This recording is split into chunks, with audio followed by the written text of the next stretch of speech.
Bonjour, je m'appelle Dr Fatma Guenoum. Je suis la présidente de la Ligue sénégalaise contre le cancer. Je pense qu'on peut dire aux malades qui ont un diagnostic de cancer de se calmer. Parce que la prise en charge d'un cancer passe par plusieurs étapes. Je pense que la radiothérapie est une des étapes et que, en fait, tout dépend du stade où le malade est arrivé. Et on commence un traitement par rapport au stade du malade. Quand le malade vient assez tôt, on commence par une intervention chirurgicale, une radiothérapie et par moment, elle n'a même pas besoin d'une chimiothérapie. Mais si un malade vient à un stade très avancé, on fait une chimiothérapie pour réduire la taille de la tumeur, puis une intervention chirurgicale et la radiothérapie en dernier lieu pour réduire l'envahissement des locaux régionaux ou les récidives. Vous comprenez? Et que nous avons l'assurance aujourd'hui, je peux vous le dire, que l'État du Sénégal va prendre en charge tous les malades qui devraient faire une radiothérapie. Donc ces malades seront évacués dans les pays voisins. Le premier pays qui a été choisi, c'est le Maroc, un hôpital privé qu'on appelle hôpital Cheikh Zayed. On va voir dans les autres, voir si on va évacuer vers le Mali ou vers la Mauritanie. Mais ça, c'est une politique internationale que l'État va gérer. J'ai en fait beaucoup de clubs, par exemple, je veux parler de Ladies Club, qui viennent vous tenir main forte parce que là, c'est un combat que tout un chacun doit mener. Ladies Club et autres, c'est un problème d'engagement citoyen. Quand on prend, ça me rappelle le Ladies Club et les autres qui se soulèvent en Sénégal 86, où l'État n'avait pas les moyens d'amener les joueurs. Et on avait demandé 10 francs à chaque Sénégalais pour permettre aux joueurs d'aller en Égypte. Ladies Club, c'est une bonne initiative. C'est un réseau d'environ 18 000 femmes qui œuvrent, qui parlent de la problématique de la femme. Et quand on parle de la problématique de la femme, ça passe par la santé, l'éducation, le travail, ainsi de suite, ainsi de suite. Et Ladies Club, nous sommes beaucoup de membres du conseil d'administration qui sont des femmes, sont membres de Ladies Club.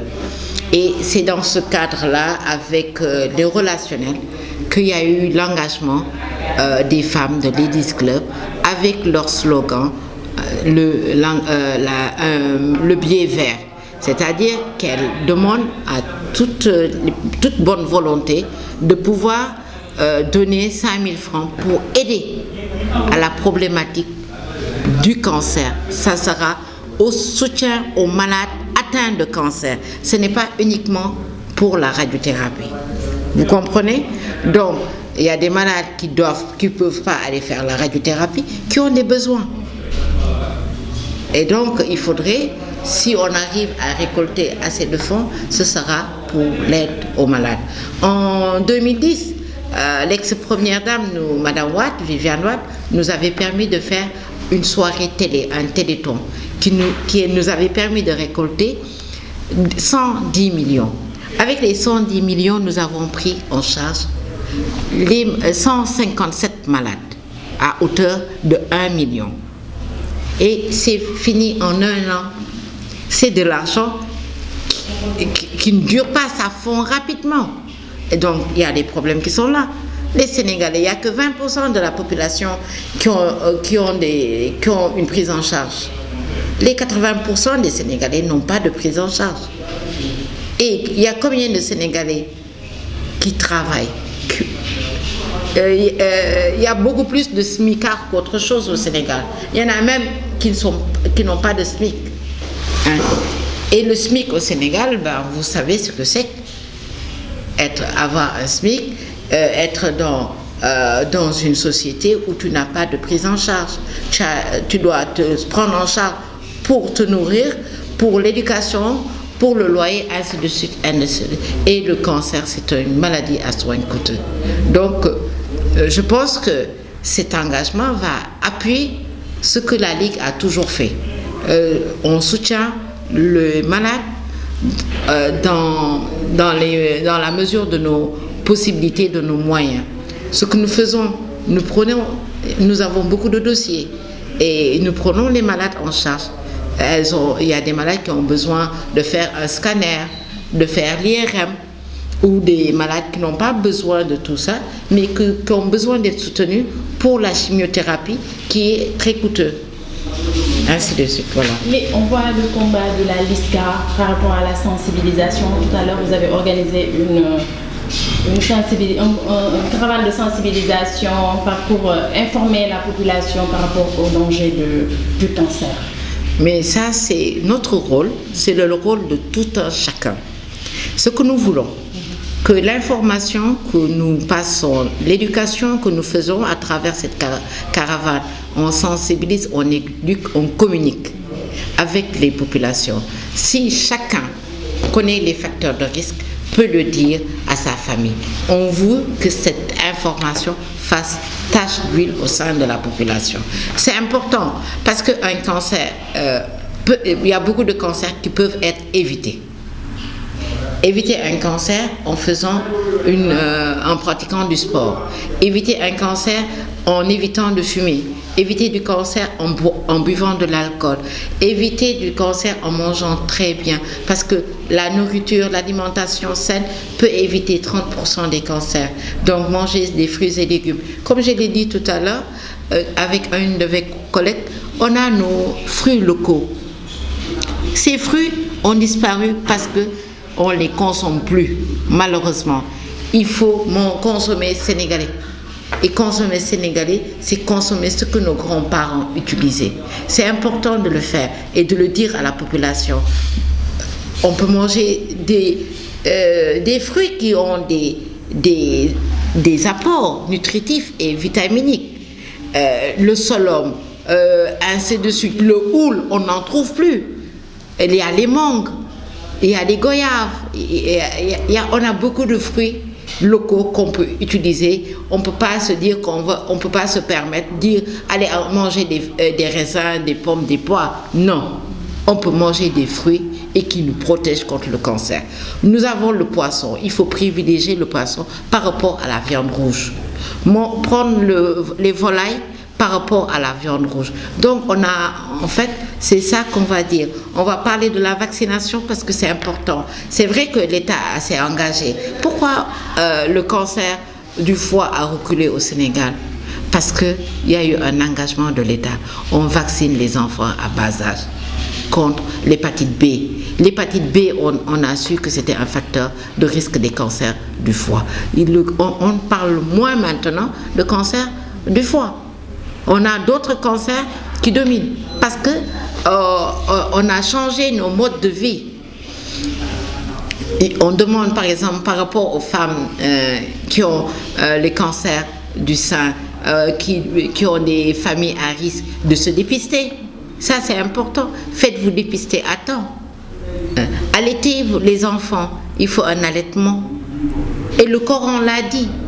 Allaitez vos enfants pendant 20 mois. Ça, c'est une forme de protection. Donc, il ne faut plus qu'on se dise qu'on travaille, on ne peut pas allaiter nos enfants.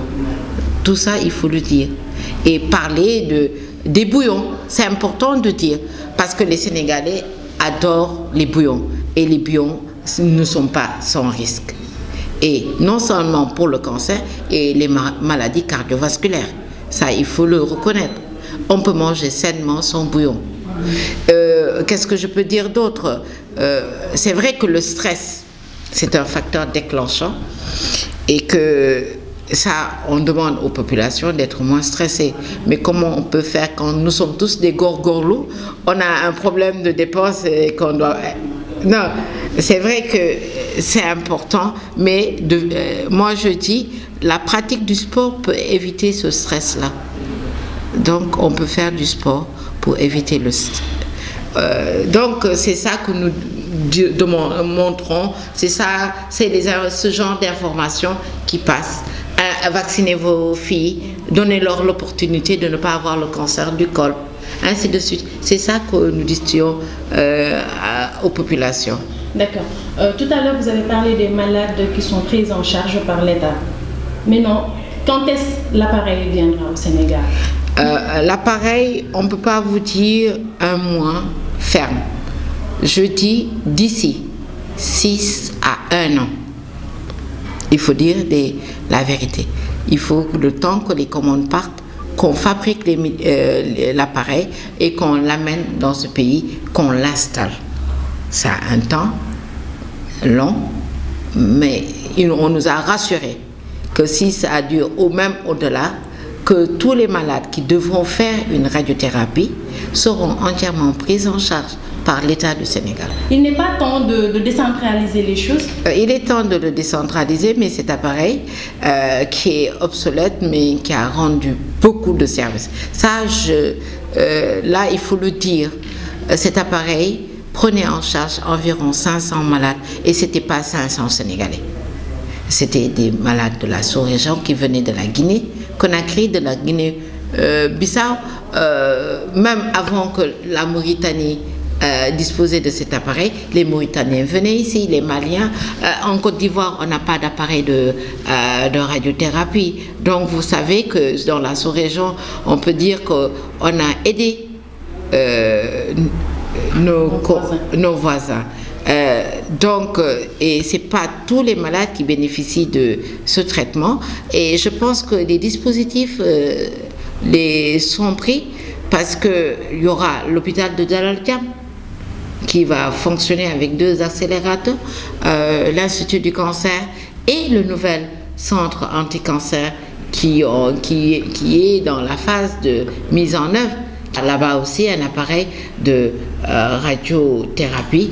Donc, je pense que ce problème a permis de régler d'autres problèmes parce que là, le plan cancer, le président de la République a répondu à notre appel parce que je l'avais interpellé, parce qu'il fallait que quelqu'un soutienne ce plan pour régler la problématique du cancer au Sénégal. Il fallait que quelqu'un soutienne. Ailleurs, c'était les présidents. Lui, il s'est engagé à soutenir ce plan cancer pour que tout ce qui est arrivé n'arrive plus, qu'il y ait des prévisions dans le long terme. D'accord. Docteur Gonon, la rédaction d'IGFM vous remercie. C'est moi qui vous remercie. Merci beaucoup. Merci beaucoup.